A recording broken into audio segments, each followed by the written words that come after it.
You are listening to James Swagger on Capricorn Radio, unveiling our true cultural blueprint.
Hi everybody, and welcome once again to Capricorn Radio with your host James Swagger. Today I'm going to be talking to Klaus Dona, but before I do, just a quick plug in for the website. You can go to capricornradio.com and check the archives for all the previous shows. You can also go to the YouTube channel, James Swagger, DOTCOM, that's jameswagger.com, and you can also check out capricornradio.com, the Facebook group, the Facebook page, and any other social links there. And of course, get involved, give guest suggestions for the show. Please send your remarks about the show. I welcome them all. Pretty interested to hear what the listeners think. So let me tell you about Klaus Dona. He comes from the art world. As an art exhibition curator for the Habsburg House of Austria, Klaus has organised exhibitions worldwide. With his background and his approach to archaeology, he is unconventional. He has travelled the world in search of unique and unexplained findings. Intrepid and unrelenting, he is on a mission to bring to the eye of the public such finds as giant bones, crystal skulls, carvings and sculptures in the form that do not fit into our current paradigm. So Klaus could probably be classed as a researcher of parts, out-of-place artifacts. And I'm going to get into some of these artifacts today, but we're also going to get into some current research that Klaus is involved in down under in Australia. So without further ado, let's welcome our guest today. Welcome to Capricorn Radio, Klaus. Good afternoon, James, and thank you very much for inviting me to your program. It's a pleasure to have you here, Klaus. And as I say, we've kind of met through the internet through Stephen and Evan Strong in Australia. But I guess before we get into some of that research and how we've met, Klaus, let's give the listeners a little bit about your background, you as a person, and how you got into this alternative archaeology research. I started around 1987 to open my small company, and I was specialized on cultural exhibitions, especially from Austria to Japan and also to Korea, and some Japanese exhibitions I organized here in Vienna. So through this cultural work, I had many flights to Japan, to Korea, and time difference, so I was reading always many books from famous authors like Graham Hancock and others, and I was a little bit skeptical. I thought maybe those pieces where they were writing about, maybe they are easy to explain and not something very difficult or mysterious. So one day around 1997, I had the idea, why not trying to bring some of these strange artifacts to Vienna and display them in an exhibition, which we did 2001 with an author and researcher and a good friend of mine, Reinhard Habeck.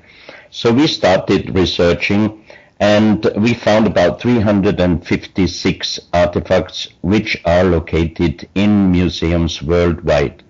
So a good friend of us, a museum director, wrote lending requests to all these museums, and out of the 356 pieces, we got only one agreement.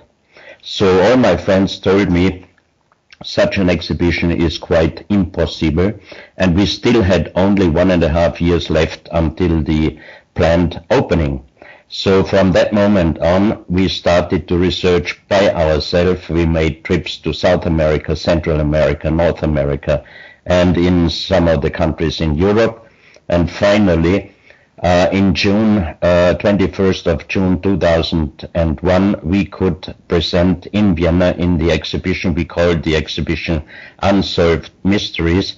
We could display 470 strange or very interesting pieces from all over the world. So that started, and before the opening, I asked several scientists to do some research on some of these pieces, and finally, not even one time we could get the answer that this is new done or a fraud. So I started a little bit changing my mind, and through some experiences while the research and also while the exhibition, I got more and more interested, and that makes me doing what I'm doing now, researching all over the world for really unknown places, unknown civilizations, and very strange artifacts, the so-called OPARTs, out-of-place artifacts. Wow, Klaus, what a fascinating research you have done. I think the good thing that you do, Klaus, is you don't accept it in books. You want to go to the place, you want to see the artifacts yourself, you want to examine them and bring the science to the table. And I think that's what stands to you, Klaus. And you also take on the artifacts that nobody else wants to touch. So, I commend you on your work, Klaus. I really do. Fascinating, and I recommend people to look you up on YouTube or the internet, Klaus Dona. You'll catch a lot of these artifacts and online, and you can see them for yourself. I guess one of the big mysteries, Klaus, to talk probably first about is pyramids. I mean, pyramids are all around the planet. Maybe just talk about the global problem of pyramids and why they pop up everywhere. Yeah, this is definitely one of the most interesting themes to research, but I'm more concentrated on artifacts itself, because I think there are so many researchers doing a good work on checking the pyramids all over the world. So I was more concentrated on the artifacts itself, because I think you can learn a lot out of them. And only one time, that was about 3 years ago, I got an invitation to the Bosnian pyramids. So I checked the internet and I saw that there are so many scientists again to accept these mountains, so-called mountains, as real pyramids. So when I saw the list of speakers, there were mostly scientists. I thought maybe I should bring something special with me. And I have a very good friend, and he invented a new technology where he can scan over any place on Earth. And I asked him if he could do me a favor and make a scan over the so-called Sun Pyramid. And when I saw the result, I was shocked by myself, because there is a huge tunnel system inside this, from scientists called mountain.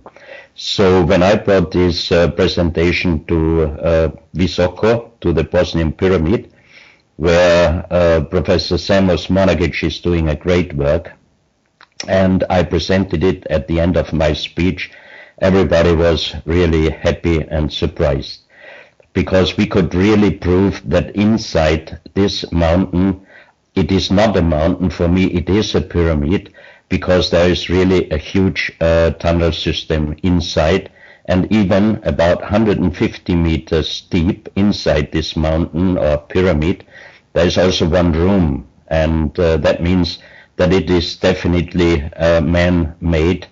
So we will see in the future, and I'm quite sure that Samos Managic will prove that these mountains are man-made or man-used pyramids. Wow, Klaus, wow, it's fascinating. My eyes are on the Bosnian pyramid as well, and I think time will tell. Definitely time will tell, and there's a lot of research. It's early days, yeah, but I think we're looking in the right direction. I think, yeah, you're right. Artifacts tell a lot, Klaus. Artifacts are the key to understanding ancient cultures, because you can look at the monuments, and the monuments are silent up to a certain point, but artifacts, some of these artifacts are hard stone or metallic, artwork, or various shapes, sizes, and technologies. I guess one of the key things was this stone artifact, that the ancient map, this world map on stone. This was awesome, Klaus, this find. Yes, this collection I found, as we say, coincidence, but it was really a very, very big discovery. I had an Austrian friend, and his brother is living in Ecuador, and he visited me in my office, and he showed me some pictures of his work, of his brother, because he is a doctor, and also he studied the pre-Columbian South American shamanism. So he showed me some pictures, and under a table I saw a big stone with ink carving, and I asked him, by the way, what is this? And he said, oh yeah, there's a man living there, and he has a huge collection of very strange pieces. So I asked him to make me an appointment, and on our first South American trip, we visited his brother, and he brought us outside Quito in Ecuador to a private house, and in there the owner showed us some of the most interesting pieces. There was also this stone. It's about 350 kilogram granite stone with a natural quartz line in, and a man-made engravings. And we could see on this stone the world map.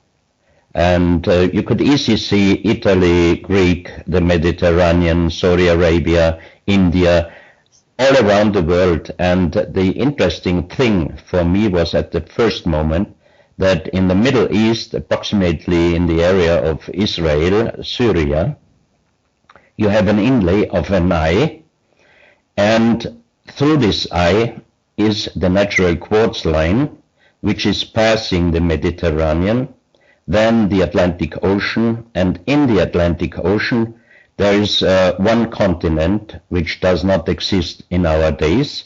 For me, it's a design of Atlantis. Then it's crossing Venezuela, Brazil, going down to Ecuador, and there's another inlay in the Bay of Guayaquil in Ecuador, which goes a little bit to the north and a round inlay. And exactly where this round inlay is, there, 1964, there was gold mining through a British mining company, and Engineer Sotomayor, the Ecuadorian engineer who was in charge for the gold digging, he found in a tunnel system, he found approximately 350 very strange artifacts which do not fit any existing pre-Columbian culture, including this huge world map stone. And in the Pacific Ocean, also very interesting, where today there are the Japanese islands and Taiwan. There was from the northest Japanese island until far down after Taiwan, there was a long continent.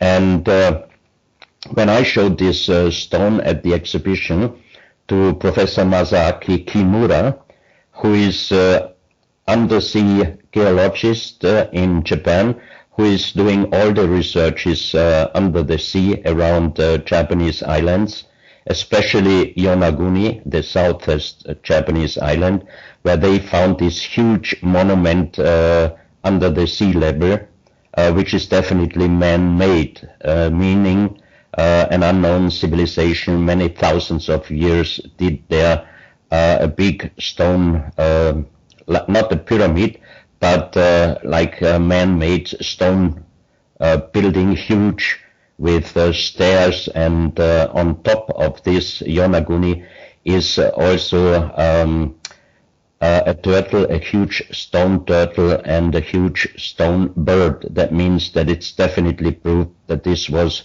man-made.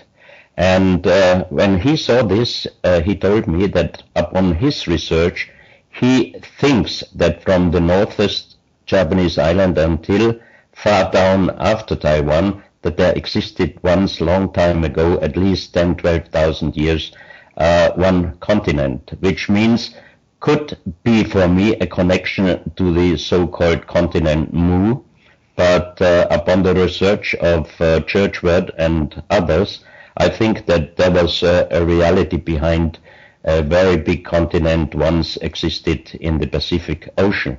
So on this world stone map you have two continents, one which does not exist in our days, in the Atlantic Ocean, and also Japan and Taiwan in former days as one long continent.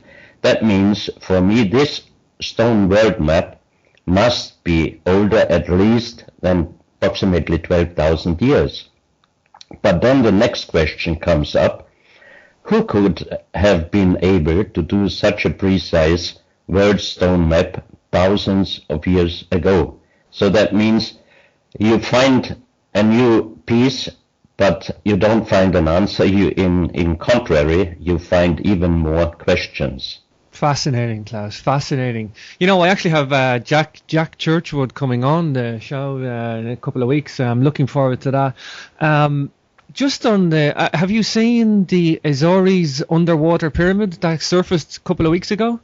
The sonar. There was a Portuguese fisherman took sonar. Looks like a step pyramid in the Atlantic. Yes, I saw it, and I'm really looking forward to getting more information about it. Yeah, you know, I think that everybody's quiet on it at the moment. I think the Portuguese Navy are going to go and do some research and quietly, and it's a shame because I think the world should seize these opportunities and expose the ancient history. But I think, you know, everybody's getting secretive about what's underneath the sea. And I think, like you said, Yonaguni, you know, I think this is where all the research is at, Klaus. I think there's a lot of sunken stuff all around the globe, and we don't really know what's underneath the sea. I think this is where all the research is at, as well as the artifacts. You know, I guess, Klaus, then tell me about some of the other Ecuadorian and Colombian artifacts, because this is a large body of your research, Klaus. You've put a lot of time into Ecuador and Colombia. Yes, because these two countries for me are very, very interesting, and I don't know if you got any information about the big pyramid they found in the Ecuadorian jungle just a few months ago. Wow, no, I actually haven't. Yes, and a good friend and top researcher, Manuel Palacios, he is living in Guayaquil. He just sent me little film sceneries and also very good photos. He was there in the Yanganati, and he took a lot of pictures and film, and he is researching from now on with another man. There is a British guy also living in Ecuador, Bruce Fenton, and he is also researching this Ecuadorian pyramid. But the pictures are just amazing. Wow, I'm just looking at them right now, Klaus, on Google Images. They look fascinating. It definitely man-made, without a doubt. Oh yeah. I showed the pictures already to two friends of mine, geologists, and they also said this is definitely not naturally. Actually, I now that I'm looking at the pictures, I remember seeing something on Facebook that somebody shared, but I didn't seize the opportunity to research more. But wow, this is fascinating. Let's see what comes out of this, Klaus. Now, day by day, many things are coming up. It's very interesting. Wow, totally interesting times we're living in, Klaus. Ancient history was never so exciting and never so interesting than today. Another very interesting piece of this collection where the world stone map was found is the pyramid with the eye. It's about 27 centimeters high, made out of stone. And on the front side, you have 13 steps and an inlay of an eye, which in natural color is gray. But the very strange thing is, if you put ultraviolet light on this pyramid in the darkness, the eye is really shining very, very strange. Fascinating. And it looks exactly like the pyramid with the eye on the $1 US note. So when I showed this in some of my interviews and presentations, of course I got several comments on internet. Be careful, this guy is an Illuminati because he's always showing the pyramid with the eye. And I was just laughing because for me, this pyramid, it was at the same finding like the world stone map. I think this pyramid is much, much older. And at the time where this pyramid was used, we don't know yet for what, but at this time there was no talk about Freemasons or Illuminati or any other groups. You know, you brought up the ultraviolet black light, and I see you do that quite a lot on these ancient artifacts. I love that, Klaus. That's a great tool that you use to show features that are hard to see or hard to recognize, and it shows up so much easier in the black light. Tell us about some of these jade artifacts that show up in the black light, Klaus. Yeah, the pyramid is one of them, and on the bottom of the pyramid you have in little gold plates the inlay of the Orion constellation, and you have an unknown writing. And this unknown writing we found the same, exactly the same, we found in Ecuador, in Colombia, United States, in France, in Italy, in Malta, in Turkmenistan, and even in Australia. And for me, interesting, and we are waiting now for more research. This year, in the summertime, the archaeologist who is working at the Ravne tunnel system on the site of the Bosnian pyramid, he found several artifacts with little incarving of an unknown writing, and I think it might be the same writing. And this writing, the first collection was found already in 1924 in Glosel in France, and still until today this collection is not accepted as a real archaeological finding, because the scientists are saying that this is a mixture of different writings, like runes, like the linear A and B, the Greek writing, and some symbols. But there was one gentleman, he was Kurt Schildmann, he was the president of the German Linguistic Society, and he always said he did not translate it, he could decipher this writing, and this writing for him has a lightly similarity with the Easter Island writing and with the Indus Valley writing from Mohenjo-Daro. So that means maybe, and for him, this was the oldest writing he ever saw, and he called it pre-Sanskrit. And if you, of course, you know that you have the famous writing in the Bible, until the building of the Tower of Babel, they all spoke the same language. Maybe there is a reality behind it. And some of the scientists always complain to me, if there was a high civilization in the past, why did they write on stones? And then I told them always, look, stone is one of the very rare material which does not change the surface even after thousands and thousands of years. Exactly. Just remember the first floppy disks when the computer came out. Can we read one of these floppy disks? I have some still here, but I cannot read them anymore. Yeah, exactly. And the CDs, now we have the DVD and the Blu-ray and all these things. So if we don't find a material where we can leave for the next and next generations some informations, everything would disappear. Have you just on that key issue, Klaus? Did you ever look at these discs in China? They look like spiral grooves in these circular discs.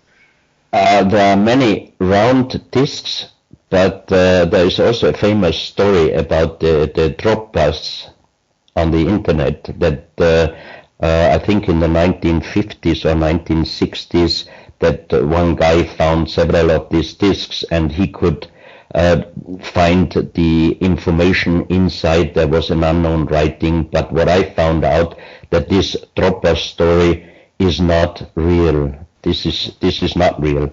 But of course, in some of these round jade plates or discs, there could be some information, but maybe we still do not know how to get the information out of it. Yeah, we might find it hard to get it out.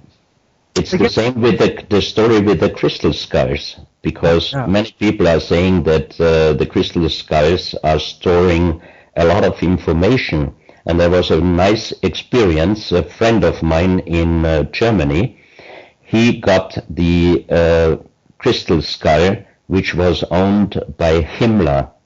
Definitely because the box where the crystal skull was inside was on a train transport, and he also got the list of the material which was on the train, and there was written exactly that this box includes a crystal skull, 9.2 kilogram weight, and it was owned by Himmler. So when he got this skull, two of his friends tried together with him to get some information, if possible, out of this crystal skull, and they used laser technology and sound. And my friend told me, and I know that this is not just a story, he told me what he saw. He was so shocked because if he would have been alone, he would have thought that the laser and the sound made something in his brain, but all three, they saw the same thing. Suddenly, three-dimensionally, a man on a camel was riding into their direction. Then he saw them, he looked with big eyes at them, and he turned around and disappeared. And the second scenery which they saw was a sleeping lady. When she opened the eyes, she was surprised, and then the picture also disappeared. So I asked him if whenever he has time and his friends, I would like to join such an experience. Wow, fascinating. You know, and the thing about crystal is we use crystal to store information, Klaus, in our computer. Exactly. You can actually squeeze piezoelectric crystal. You can squeeze it, and it gives you out a pulse, or you can put a pulse, and it changes its physical shape, and it works in reverse. But and that's how we time pulses and information binary in computer systems. Fascinating though that a lot of these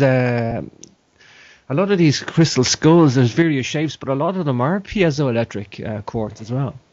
I had another very strange experience with one of the skulls. It was 2004 in November when I presented the exhibition in Switzerland at the Mystery Park of Erich von Däniken. We had the chance to display about 350 artifacts, and including 6 crystal skulls. And one day, a Russian shaman, a very famous one, her name is Nina, she asked if she would be able to go with me through the exhibition after closing at 9 p.m. So I'm always interested if someone who has a great knowledge can tell me something more for my information.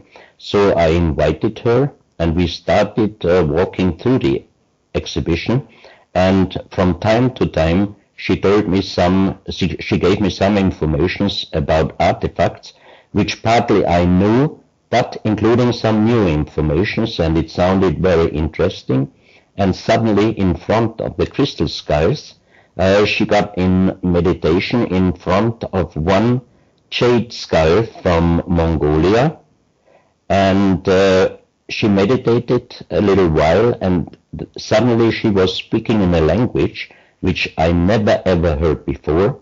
Then she was translating this talking into Russian to the interpreter, and the interpreter told me that the information of this sky, it was November 2004, James, and the information from this sky was, in a few days, a big wave will kill hundred thousands of people. Wow.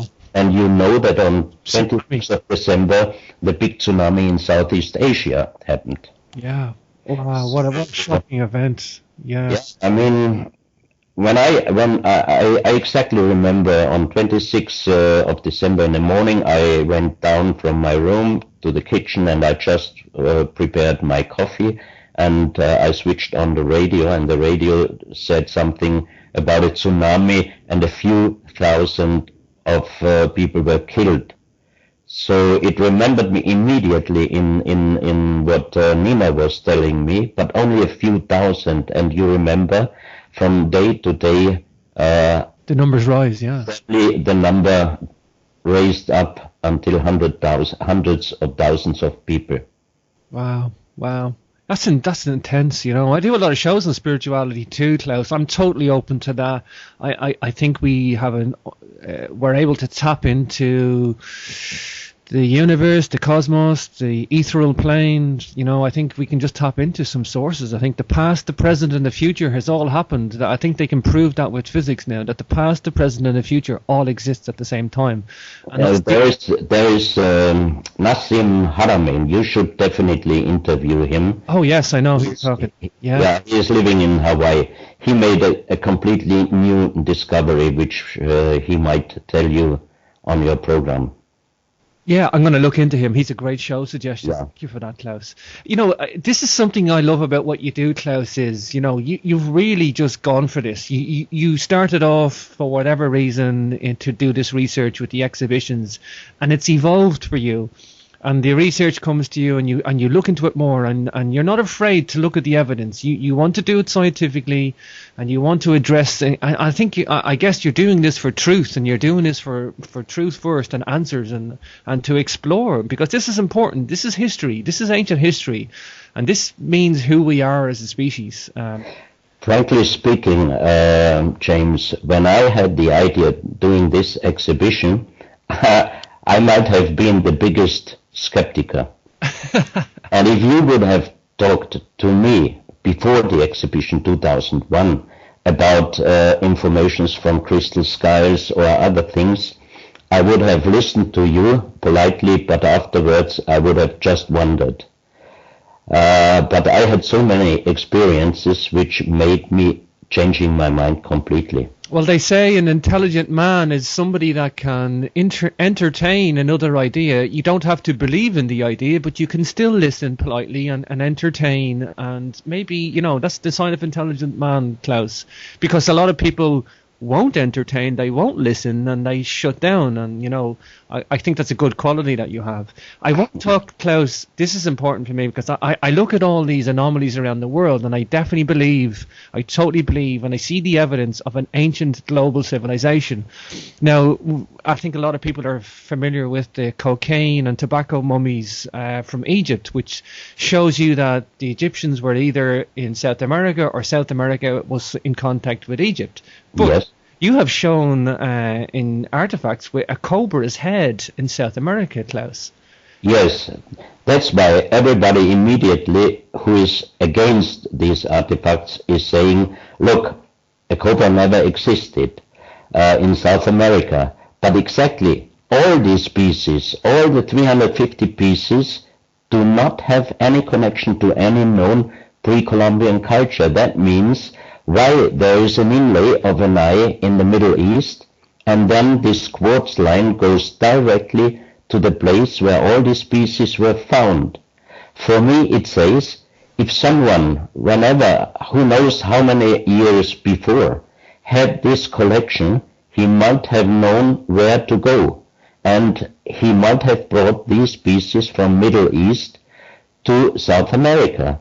And why to this place? Because this is the place where, for me, the best water on earth is, because there is a well, and this water has natural, organic gold and silver colloidal in nanomicroscopical form, and it has such a strong natural energy that when I brought first time 10 1.5 liter bottles of this water in plastic bottles in a carton box to Europe for research on the water, I was caught by the Interpol at the airport after checking in at Guayaquil. Wow. They brought me to a special room, and my luggage was surrounded by military and police. And Interpol officer asked me if this is my luggage, and I said yes. And he said, what is inside the carton box? And I explained 10 1.5 liter bottles with water from Ecuador. So he asked me to open it, and I put out all the bottles. He saw that there is nothing inside. He said, put the bottles back, and he brought the box to the scanner. He scanned it a few times. Then he called, and a doctor came, and he took some samples from some of the bottles. And after 30 minutes he came back. He talked with the Interpol officer.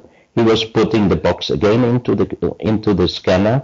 And after scanning again 2-3 times, I could leave. And in Vienna airport, when I arrived and I walked out, nothing to declare, left side, right side, private policemen, and they also brought me to a special room, and they also checked it, and they explained me why. They said, if we put a carton box with plastic bottles with water into the scanner, we have to see the colored shadows of the plastic bottles on the screen. And they did a photo, and they asked me to look at it, and the screen was completely empty, black. That means the natural energy of this water plus the gold and silver colloidal mixed up the scanner. He didn't show any picture. Wow, fascinating. And you know the stories in many legends that the kings were searching the water of life. Yeah, the elixir of life, the water of life, the wow, and that's the thing about colloidal and with silver, or gold for that matter, that it's a healthy water to drink. It's definitely, for me, it's the best water I ever drank. Yeah. And I still have some bottles here at home. They were filled 2003. That means 10 years ago. And this water, just a few months ago, we did a check on the water. It's completely clear, no bacteria, nothing inside. You can drink it even 10 years in a plastic bottle. Wow, totally fascinating, Klaus. Totally fascinating. Wow, some powerful energy there, Klaus. Oh, definitely. This is what gives you the energy to go around the world researching this, though, Klaus. Who knows? I think maybe you are right, because next January I'm getting 65 years, but I don't feel like. Wow, you don't look 65 either, Klaus. Wow. And I don't feel that's the most important. I got to go to Ecuador and get some of this water, Klaus. Yeah, next year, maybe end of April, we are trying to bring some interested people over there. Well, actually, I'm going to Peru to again. I'm doing a tour to Peru. I got some more research to do down there myself. I fell in love with Peru. Have you been to Peru, Klaus? I was there, of course. Yeah. What do you think of Peru? Also, very interesting. Wow, fascinating place, isn't it? I think South America, you know, it hasn't got the shackles that Europe or the Middle East has. There's a lot of politics in the Middle East, and there's a lot of antiquity in Europe. And I think, well, I mean, in terms of history and politics and conflict, but I think South America, it's free of all these, shackles that we have in Europe. And I think there's a lot of research to come out of South America. Yeah. Oh yeah, especially Bolivia. This is one of the targets I still have in mind, because I think in Bolivia only at least maximum 10% of the archaeological site are discovered yet. Sure. We did some scans over there, and I know that there are still a lot of interesting places. Oh, for sure. Klaus, I got to talk to you about skeletons because this is another key area of your research and fascinating for me. You've been researching skeletons and skulls long before anybody else. I think you're probably one of the first to be doing it. Yeah, it's a few years when I started around 2000 on my first South American trip when we visited the stone library of Dr. Cabrera in Ica. And we still had time, so one of the guys in Ica told us if we would like to see a little museum, and that was called Maria Reiche Museum. Maria Reiche was the German scientist who did most of her life the researches on the Nazca lines, and because of appreciation of her work, they called this small museum Maria Reiche Museum in Ica. And when I entered into this museum, I was really shocked because I never ever saw some of the such interesting elongated skulls which are on display at this little museum. Incredible ones. And I showed many pictures to doctors and scientists, and on some of the skulls they had no explanation of an artificial deformation because they are too big, too long to be artificially elongated. Sure, and the thing is, Klaus, that the brain matter has to push these, so it's not artificially pushing the skull up with boards or what they normally say. There is artificial elongation out there, but there is a lot, of course. But definitely, worldwide you have the artificial elongation. But then there's also these big ones as well that are so big that the brains are bigger. The brain has to push the skulls to make the elongation, and they're so big, Klaus, that these belong to big people, very big people. Right, and especially the artificial elongation cannot create that much additional bone material. Yes, exactly. That's what I was trying to say. Yeah, they pushes the bone material out and makes the brain pushes the bone out. So therefore, the brain has to be bigger. Therefore, the skeleton has to be bigger. Yeah. So do you? Well, I believe I see evidence. I think a lot of it gets scrubbed out and forgotten about and pushed into parts. But I think we had a race of giants at one point, Klaus. I'm definitely sure because there are too many approvals already. The most intriguing parts I found in Loja, in the southwest province of Ecuador. Again, Ecuador, you see, and these are bones of a 7.6 meter human skeleton. And I could bring some of the most interesting parts I could bring with me for further research. And one is identified as part of a human heel bone. One is a nose bone. And the third one is a so-called os occipitale, which means a small bone on both sides of the skull under the skull, which makes us possible to move our skull, and they are identified. But always the answer was it looks definitely like human skull, human bone, but it's impossible because it's too big.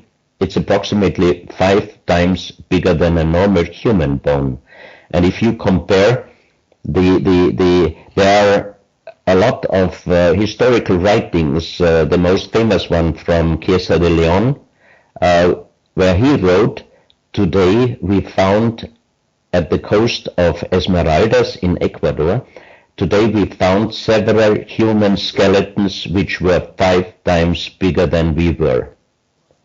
And if you calculate the people at this time, the Spanish men, they were approximately 150, 160 meters tall. So if you multiply 5 times, you reach exactly approximately 7.5 meters. And from Manuel Palacios, I received one picture which he took at the Cueva de los Tallos, a huge underground tunnel system in Ecuador. And there you can see on the picture a huge hole And you can see that it is not natural. It's man-made. And what I thought, what is a wall painting, what I thought is on the picture a man. He was laughing when we were talking on Skype, and he said, no, look at the little black one on the left side. This is a man standing in front of it, and what you see is a wall painting of a human in this hall, and I was surprised. This wall painting man is exactly 7.5 meters tall. Wow. So there is another approval of giants existed. And just 2 weeks ago, I received from Michael Tellinger from South Africa a photo of a human bone, definitely human bone, which he took in a museum there. And this human must have been also the size of 3.5 meters approximately. Sure. You know, I hope to see Michael next May. Michael's coming to England and the UK next year. We're hopefully going to be at the same conference. I'm looking forward to meeting Michael. Fascinating guy, Michael. He is also a fascinating guy, and I was 3 times in South Africa with him. We were checking some of the stone circles and also Adam's calendar and all these places. Incredible work he's doing. Oh, sure. You know, the key thing for me, Klaus, is just going back to the ancient global civilization. You know, I think, you know, for me, linguistics is something that you should expect to find, because you can say we have these ancient maps, Piri Reis and etc. And everybody, I think everybody knows the Piri Reis map now, but there's various maps, not just the Piri Reis, but you also then have artifacts, and then you have the DNA evidence of the cocaine and tobacco in the mummies of Egypt, and scientific evidence. But linguistically, you should expect to see linguistics as well. If there was an ancient global culture, you should expect to see linguistics, and it fits, and that's what we do find. And when you talk about the pre-Sanskrit writing, and there's other linguistic anomalies of writing and stuff all around the world, you would expect to see that, Klaus, and you do see that in the record. I guess on the and as well as that, we also have mythology of giants. We have stories all around the world, and we even have biblical references. I'm not religious in any way, but I do think that the biblical references do stand up too. You know, I think these are totally fascinating times. There's one thing I seen you talk about before, Klaus. You got to tell me about this. This is the granite half portrait. This 150 meter tall. 150 meters, yeah. Yeah, this thing is on the side of a cliff. It's yeah, in Western Africa. Tell us. Close to the Mali border. Wow, I mean, how could this have been carved, Klaus? This is monstrous. Yeah, there was an Italian geologist who gave me the pictures. He was on the spot, and as a geologist, he said this is definitely man-made. It's not a natural formation, and you can see on the picture exactly the face, and I mean, it's incredible. Nature is doing great things, no question. But this half portrait in granite rock is definitely man-made. Yeah, you can see the face, the bosom, the body, the bosom of the lady, the face. Definitely, yeah.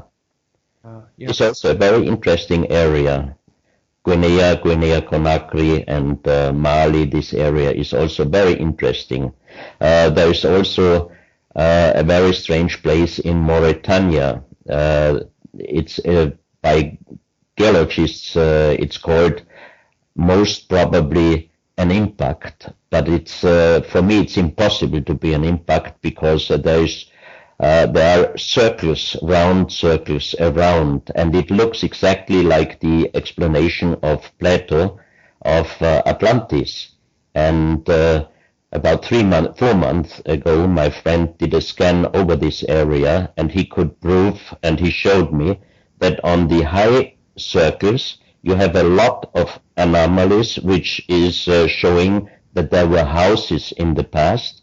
And he also could check that there was water in the inner circle connected with the Atlantic Ocean. Even this mountain formation with a round surface is about 140 kilometers from the Atlantic Ocean, but he could prove that there was water connected from Atlantic Ocean to this inner surface. That means that in the past once there must have been the water level also higher even until today. So we are talking about, most probably we are talking about several global catastrophes in the past on Earth. Wow, totally. Klaus, we're coming up to the top of the hour. I have to talk about the recent research in Australia before we finish. So we've got a few minutes to talk about this. Yeah. And Stephen and Evan Strong have... Wow, what a fascinating story they have, what a fascinating research they're involved in. You know that myself, I'm going to try and help these guys out with the star map there, but there's hieroglyph star map and possibly a body to be excavated yet, Klaus. Let's talk about ancient Egypt in Australia. Yes, a few months ago I got information from Stephen and Evan Strong. That I knew already a few years ago. There was already a rumor going on that they found Egyptian hieroglyphs in Australia, encarved in a rock formation. So they contacted me. I got their contact from Bob Newton in United States, and I got in contact with them, and they asked me if we could do a scan over a certain area in Australia, because they watched our scan from the Bosnian pyramid. So I asked my friend if he could do me the favor, and they sent me the area where the Egyptian hieroglyphs were found. And as these hieroglyphs are not accepted by the official science in Australia, they didn't know what to do further on. And a translation they got was telling them that there should be a grave, but they didn't find any place around these hieroglyphs. So I asked my friend, and he did a scan over the area, and he found far behind the hieroglyphs, he found a tunnel which was going to the direction of the hieroglyphs. And not so far behind the hieroglyphs, there is a room underground, and he detected also bones inside. That means it's definitely a grave. And when I sent this scan to Stephen, immediately the following weekend they went there, and they told me later on that never ever they would have searched so far away of any entrance.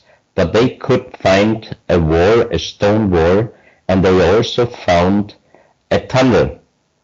But they could walk in about 16 or 18 meters, and then they stopped because it was blocked by man-made stone blocks. And I asked them if there was any earthquake in this area, and Stephen informed me that I think it was 1976 or 67, there was a heavy earthquake in this area, and what I think why it is closed now, I think this was a grave robbery trap which was activated through the heavy earthquake.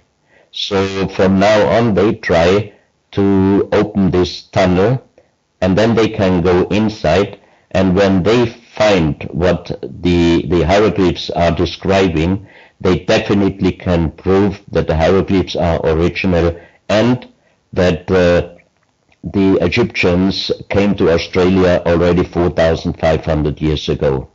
And like I said, I had Stephen and Evan on the show, and I had a great show with them.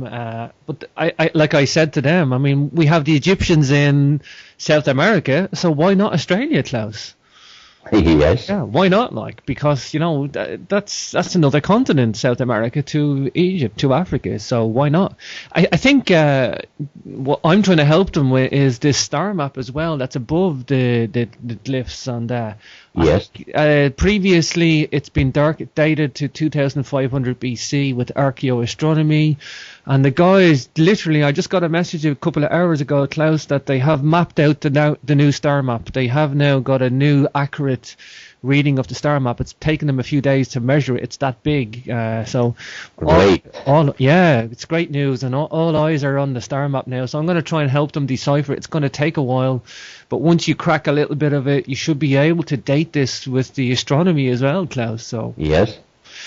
So fascinating times we're living in, Klaus. Fascinating. Oh yeah, day by day, more and more things come out. I just got, about 2 weeks ago, I got an email from an artist, a Korean artist, living in Munich in Germany, and she wrote me that if I do know about the research of a researcher in Korea called Mr. Chai, and I said no, and she sent me a lot of informations, and a few days ago I received the book which was done by Mr. Chai from Korea, and this is talking and many pictures of original artifacts, black painted big jade statues which were found from Mongolia to China to Korea, and Mr. Chai is doing his research on these jade statues,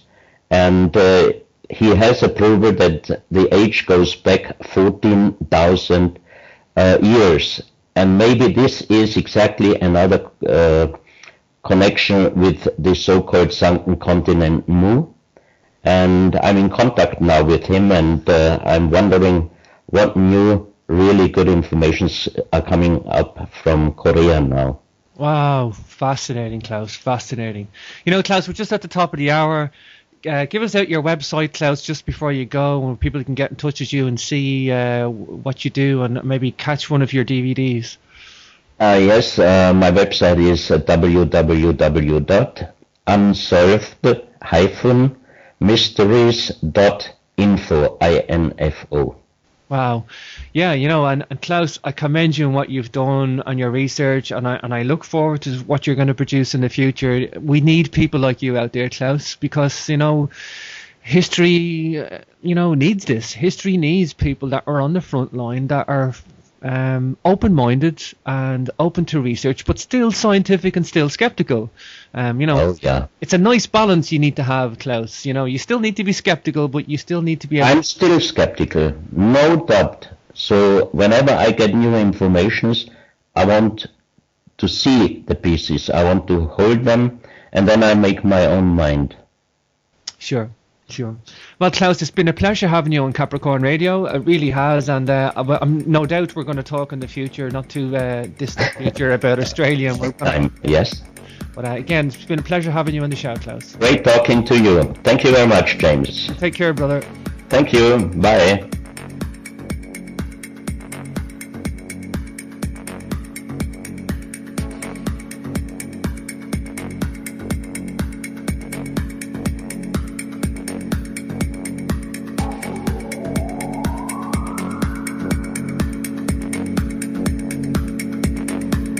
You have been listening to James Swagger on Capricorn Radio.